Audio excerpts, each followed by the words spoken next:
Imagine selling your first business for 7 figures by the age of 28 and then doing it again and then doing it again. Now, imagine doing it without chasing social media fame or burning yourself out. Well, today's guest has mastered the art of strategic authority building, and he's about to show us why everything you think you know about becoming an industry leader, it might be completely wrong. Hey there, audacious parents. Welcome to the Dark Horse Entrepreneur Podcast, where we're not just about surviving, we're about thriving. If you're tuning in, you're not looking for just another feel-good, pat-on-the-back kind of show. No. You're here because you're ready to disrupt the status quo. You're ready because you're here to challenge your limits and to step out of the comfort zone where we know growth never happens. This is not just your average, let's all be happy with our 9-to-5 lives kind of podcast. We're here to give you actionable strategies. We're here to dive deep into the world of side hustles, digital marketing, and smart income-boosting tactics. Why, you may ask? Because we're designed for parents like you, parents juggling family expenses, childcare, and the elusive me time. We're not just about making money, though. We're about designing a life that you dictate, not one that's been prepackaged in a soul-sucking 9-to-5 box. So, if you're ready to break free and design a life that aligns with your dreams, design a life that aligns with your family, you're in the right place. The Dark Horse Entrepreneur Podcast. Here's what I want you to think about. What happens when you combine the mind of a manufacturing mogul, the skills of a home shopping network pitchman, and the strategic genius of a media mastermind? Well, today's guest, Mitch Carson, has done just that. He turned his first business into a 7-figure exit by 28, then did it again, selling his second company to Waste Management. But here's where I think things really get interesting. Instead of retiring on the beach sipping Mai Tai somewhere, he kept redefining himself, reinventing himself, failing forward, and building new empires. From manufacturing household products to becoming a TV show host on NBC, he has mastered the art of strategic reinvention. While others were out there chasing visibility, he quietly helped over 600 entrepreneurs transform their experience into authority, and that authority into profit. After building and selling multiple companies, he retired, he says with air quotes, to Peru, only to land a $96,000 consulting contract from a book he had written years earlier. All again while sipping coffee. And now he's here to show us why most entrepreneurs are working way too hard at being visible and aren't working hard enough at being valuable. Today, he's pulling back the curtain on what it takes to position yourself as an authority in the market, even when, well, maybe it's especially when nobody knows who the hell you are in the first place. If you're tired of shouting into the void and ready to learn the strategic way to stand out, you're going to want to take notes on today's episode. Mitch, man, how you doing today? Welcome to the Dark Horse Entrepreneur Podcast. I want to meet the guy you described. You did it was Flair, Tracy. Wow. I think you have a future in radio. Wow. Well, great to be here. I'm excited to go down this path with you and share what I have accomplished and, more important, my failures, because I think that is where people can learn quite a bit. Right. I don't have the lightest touch. I have the action touch, and I have failed my way to success many times, and I have failed more than I've succeeded. Here's the question I want to kick us off with. What drives someone to keep starting over when they could have literally just cashed out? I retired briefly, got fat, drank coffee, was living in Chiang Mai, Thailand at that point, had a motorbike, wore flip-flops, fit into the local scene of the expats who were working digitally. I worked on occasion.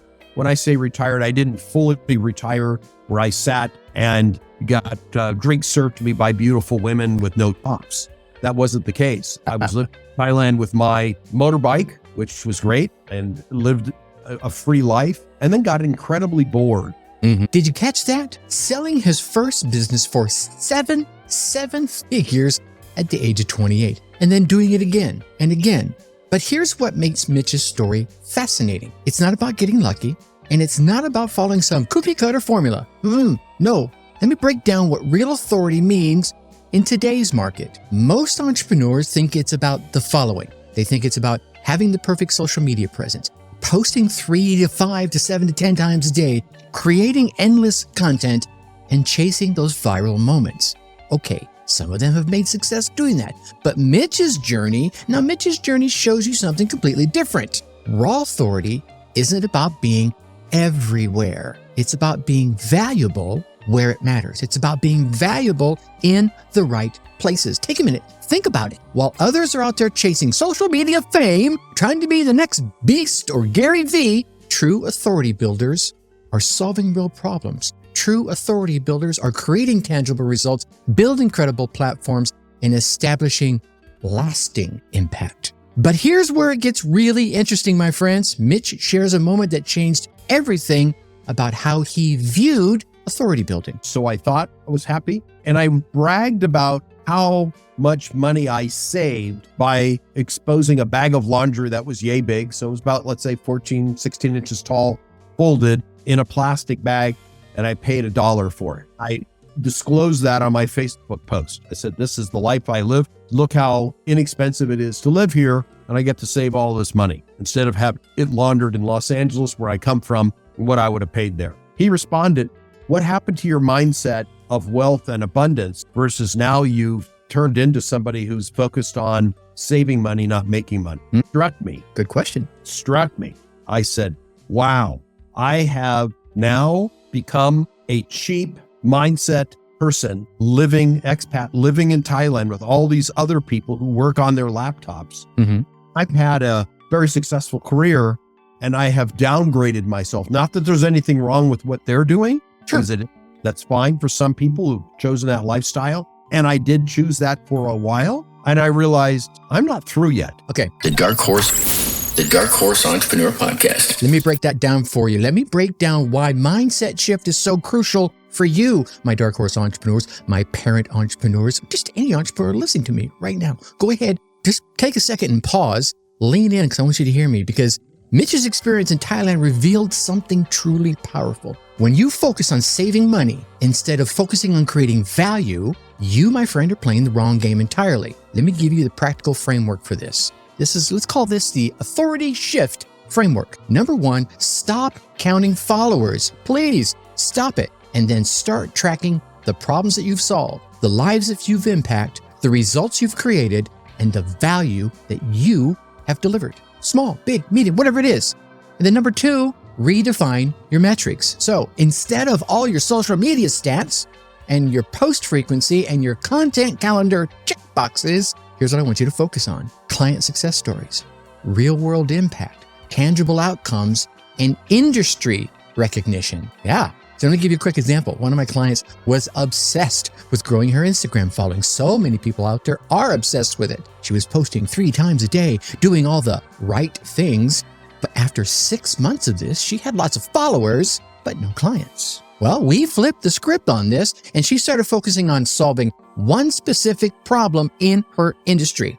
Within a month, she got featured on an industry publication. Within that same month, she was invited to speak at an event and landed 3 high-ticket clients. Yeah, see, here's the key insight. Authority, my friends, isn't about being known. It's about being known for something specific. But this leads to another crucial aspect of authority building. Let's take a minute to talk about that little thing that most authority building experts completely miss. And that is the power of strategic reinvention.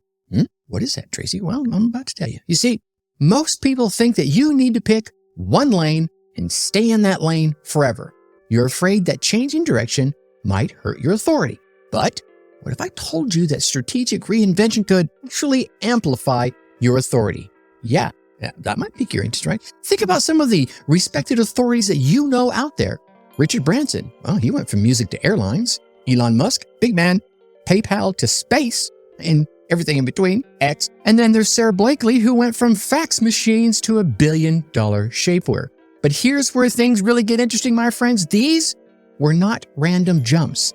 They were strategic reinventions, and they were built upon previous successes as well as previous failures. And this is where Mitch's story gets even more interesting, because while others are out there trying to build the perfect brand, he was doing something a little different. Yeah, listen to this.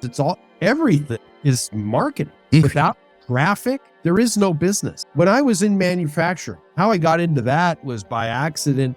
My uncle, who was my only remaining relative because of my history, my background, owned a plastics manufacturer. Maybe he saw The Graduate and said, and there was that scene from Dustin Hoffman being interviewed or being told by an older, distinguished businessman, plastics, young man, the future is in plastic. Well, a lot into that was injection molding. Industrial America, my uncle's company, he owned it. He was out in New York. I was assigned to run his plastics manufacturing plant in Gardena, California, which is a suburb of Los Angeles.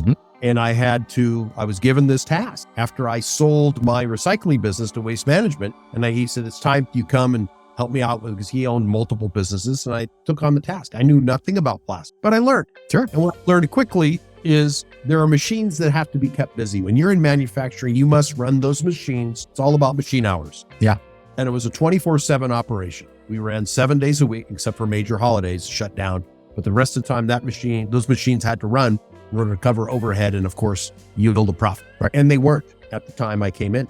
And I realized, okay, how do I get these machines busy? Through marketing, through getting inventors to bring in their products to get manufactured by us, because we had distribution and we had manufacturing capabilities. Because we had a housewares line that was in all the big box retailers. Okay. Walmart, Home Depot, Bed Bath & Beyond. These are some brands that were around back then. This was early 80s. Or early 90s. It was early 90s, excuse me. And I then went and found inventors who had products, but no distribution, no manufacturing. They had an idea. So I said, why don't you manufacture with us? And we'll showcase your products at the National Houseware Show, which is in Chicago every January. And then maybe the Hardware Show, which is during the summer, also at McCormick Place in Chicago. And I said, we can be your one-stop solution. What? The booth was never busier. Yeah, this 10 by 60 booth, and it was flooded with traffic because we had all these new products to show that weren't our own. There were other people. Sure. We gave them a royalty based on sales. Cost us nothing, and we were able to work synergistically. We provided the marketing, the manufacturing, and distribution. Did you catch that? Did you catch what Mitch revealed right there? He did not just switch from manufacturing. He took the practical, real-world experience from one industry over here and leveraged it to build authority in another completely different industry. Let me break down why this is so powerful for you, my friends. When you're reinventing yourself strategically or physically or mentally, you're not starting over. You're building on the layers of authority you have already spent your time creating. Think about this. Your past experiences, they're not baggage. Your previous roles are not irrelevant. Your diverse background is not a weakness, and your transitions, they are not your failures. They are, all of them, the building blocks of your unique authority position. Yeah. Here's what it might look like in real life. A teacher becomes a more credible corporate trainer. A nurse creates more trusted health content. A contractor builds better real estate courses. A parent develops more practical family solutions. They're just using their previous experience, completely irrelevant, but still relevant at the same time. You get me? And here's where most people get stuck. They try to hide their previous experience instead of letting it shine, instead of leveraging it. And that's exactly what Mitch addresses next. The easiest way for most businesses, I'm generalizing because it would depend on the business. Of course. Start writing an article for their local newspaper. Oh. And not get paid. Start commenting on the articles that already be written by staff writers right now and also on their online publications, and then say, I'd love to contribute a column to you and not get paid. It's free. In every city, I would even imagine in your small town, there's got to be a local newspaper. There is, and I read it. Yes, I do too. I like that. And the people with money still read newspapers. Yep. I don't know exactly how old you are. I'm a baby boomer, and Same. I grew up reading newspapers. There's value in print, and it provides legacy for people as well. It then can be repurposed for social media later. That's a way to start. I am a writer written for, and then that can be a leverageable asset to get into more national publication. If you're a big city, find a newspaper that's from an outlying city and write for them. And that's a whole can of worms, but that's the standard answer. Yeah. The Dark Horse Entrepreneur Podcast. See? Let me give you a framework for implementing this in your own authority building journey. Let's call this the Strategic Reinvention Blueprint. Yeah. Okay. Step 1, audit your experience arsenal. And that's what it is, right? Every bit of your experience is like an arrow in your quiver. Is that what it's called? I think it is. Anyway, let's audit your experience arsenal. I want you to make a list of the skills you're really good at, maybe the ones you've mastered, problems that you have solved, industries that you know and know well, and the results that you have created. And don't edit. I want you to just go ahead and list everything. Now, step 2, find those golden threads. And here are the golden threads I want you to look for: transferable skills, common challenges, universal principles, and unique perspectives. Here's an example. If you've managed a team in manufacturing, you understand process optimization, quality control, team dynamics, and system creation. Those are just a handful of things off the top of my head, right? Step number 3, position your pivot. Instead of saying, I used to be, I want you to say, because of my experience in, because it's saying the same thing kind of, but it gives it a little different flair, doesn't it? Let me give you an example. One of the folks that I know went from restaurant management to business consulting. And instead of hiding her restaurant background, she leveraged it because she had operations expertise, she had customer service mastery, she certainly had team management and crisis handling. The result? Well, she landed more clients because of her real world experience. All of that set her apart from all the theoretical consultants, right? You feel me? Okay. But here's the key. And this one, I want you to lean in and listen to me. This one is crucial. Your reinvention has to solve real problems. Yes, not theoretical problems, not things that people think are problems, but real problems. This, my friends, leads us to something that Mitch shared about visibility versus value. Now, what I'm talking about is something that's costing entrepreneurs thousands of dollars and countless hours. This is what I call the visibility trap. You with me? Okay. So it's that whole visibility versus value that I was just mentioning. Okay. I think most of you that are listening to me right now, even if it's the first time you're listening to me, you understand what I'm talking about when I say the endless hamster wheel of posting on every social media platform, dancing on TikTok, eating rails, chasing those viral moments, all while wondering why your authority isn't growing, isn't going anywhere, isn't bringing you clients. It's really doing squat. Big red X. You feel me? Okay. Here's the uncomfortable truth. Being visible is not, my friends, it is not NOT the same as being valuable. In fact, sometimes being too visible in the wrong damn places can actually damage your authority. Think about it. When you need serious legal advice, are you looking for the lawyer with the most Instagram followers or the one that was featured in a respected legal publication? Yeah. When you want heart surgery, are you looking for the doctor with the best top dance moves? No. Or are you looking for the one that was interviewed on major news networks? Yeah, kind of a no-brainer. This, I think, is where entrepreneurs specifically get it completely backwards. They're working so hard to be seen that they forget about being significant. And Mitch shares something fascinating about this very thing. I'm not ready to die. I didn't want to retire fully, and I felt like my brain was diminishing by the minute. Without that stimulation, I think the body falls as well. The brain drives everything. So I got back in the thick of working, creating opportunities and helping other people. I run a very small business today of publicity business here in Las Vegas, where I get people on television guaranteed. Because I know that that's essential when someone wants to raise their credibility. Traditional media still garners the greatest amount of credibility and respect. Podcasting is, we're both podcasters. I'm a guest and a host. I believe in it. But when the people who are the decision makers with the most amount of money are the baby boomers, they will respect television more than they will a podcast. That's changing. I think in 10 years, there might be parity, but today it's still television. Let me break down what Mitch just revealed about platform choices, because again, this is another one of those important facts, and I don't want just to go whizzing right past you. Most entrepreneurs are trying to be everywhere, but here's the reality. Different platforms carry different levels of authority weight. Yeah, let me map this out for you. Tier one, these are the high authority platforms.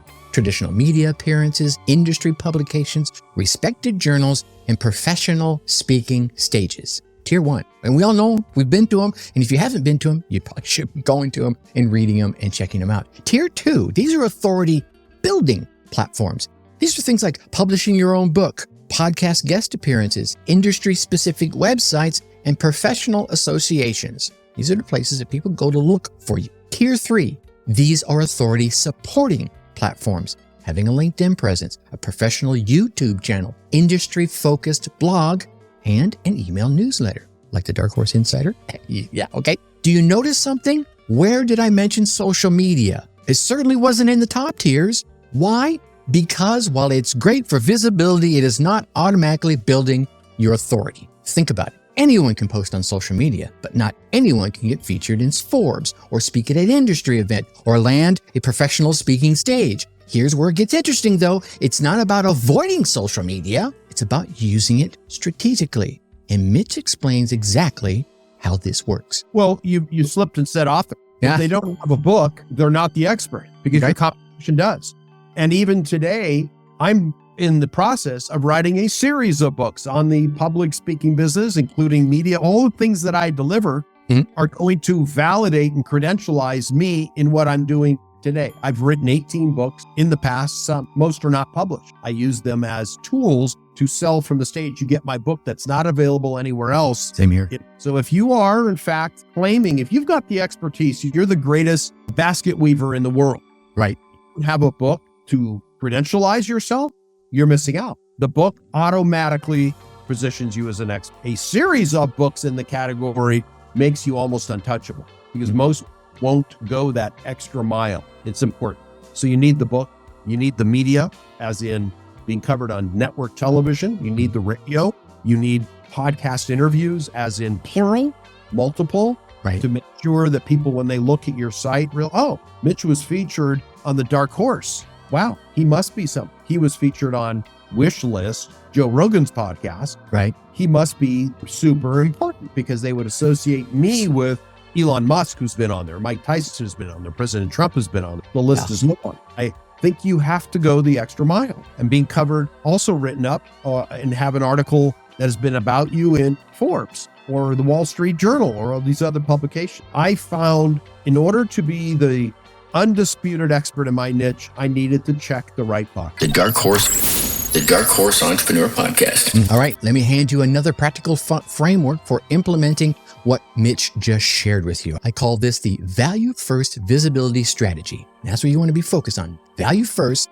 then visibility, okay? Step 1, authority foundation. I want you to choose one authority platform. It could be an industry publication, some traditional media, a professional association, or some respected podcast circuit in your industry, okay?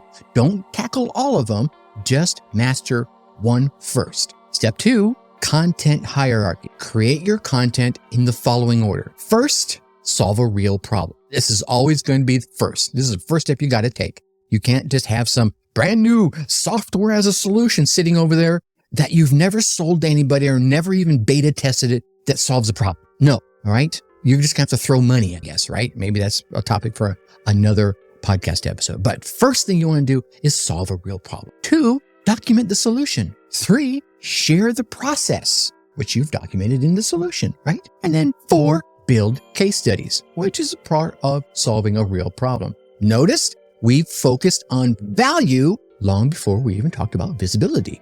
This is the exact opposite of what most entrepreneurs are out there doing right now. Let me share an example. One of my peers was spending hours upon hours every day on Instagram. And don't get me wrong, they were getting lots of likes and lots of shares, but no clients. Yeah? We flipped the approach. They wrote an industry paper. They got featured in a trade publication. They documented the process of what they were doing, and then they shared that on social. Result? Well, 3 more high-ticket clients. But these all happened in a single month, more than they had ever gotten in the previous 6 months of grinding it out on social media. And then there's step 3. Remember, we're talking about the 3-step value first visibility strategy, right? So this is step 3, strategic amplification. This only happens after you have created the real value. Then what you're going to do is you're going to share those insights on LinkedIn. I say LinkedIn first because it's the professional one. It's the one that's more professional than the rest of them. But depending on what industry you're in, you may need to go into a Pinterest or another platform where all of your customers and clients or prospects are, okay? Then you're going to create supporting content around those insights. Then you're going to engage in relevant groups on that platform and start building your email list, right? Because here's the thing, and I shared this in a previous episode, and if I remember, I'll do a little research and I'll grab what that episode number is, and I'll drop it down in the show notes for you to go check it out. Social media is not yours. An email list is yours, okay? Here's the difference. You're not creating content for content's sake when you follow this 3-step process. You're sharing documented value and real results. And then you're sharing supporting content about that value and those results. This approach, I know, I get it. It seems a lot slower at first, but it's like compounding interest. It's slow at first, but it builds real, lasting authority instead fleeting visibility, right? And speaking of building lasting authority, it's time to stroke a long gray beard and share today's whiskered wisdom. And this one cuts right to the heart of strategic authority building. Today's nugget of wisdom is about turning your expertise into lasting authority, and in a way that it connects perfectly with something powerful that Mitch shared. I've been in the Wall Street Journal. I've been covered in Entrepreneur Magazine. I've been covered in Huffington Press, all of these publications, because I ticked the boxes when they became available, and I made it happen. I forced the publicity because I know what publicity will do for people and what it did for me. And if you are associated with that, your brand value goes up. The way I like to describe it, which what most people can relate to, is, are you positioned in a Tiffany box or are you positioned in a Target box? Ooh, I like that. Yeah. Explain that one a little bit. All right. You're married, Tracy. I am. Matt, go back in time to when your wife, what's her name? Diane. Diane. If you were dating Diane and you wanted her to become your fiance, and you're American like me, we are compelled to get down on one knee unless you've had knee surgery. We get down on one knee and say, I want to make you a permanent fixture in my life. Spiel, essentially. If you open up and pull out this box and it's wrapped in blue and white paper, you're getting a back rub at the end of the night. Yes. If you, however, have red paper with a circle on it, Target, you might get kicked in the teeth. Yeah. And it's all about packaging and perceived value. It's a matter of your wife or your girlfriend at the point before she said yes, and now she is Mrs. Brinkman. She made a decision based on how you presented your package to her and the value you gave her based on the size of the ring, the cut. In many cases, not all cases. Yeah. Or tied. The overall package, even beyond the whole package. Will he be the right person for me?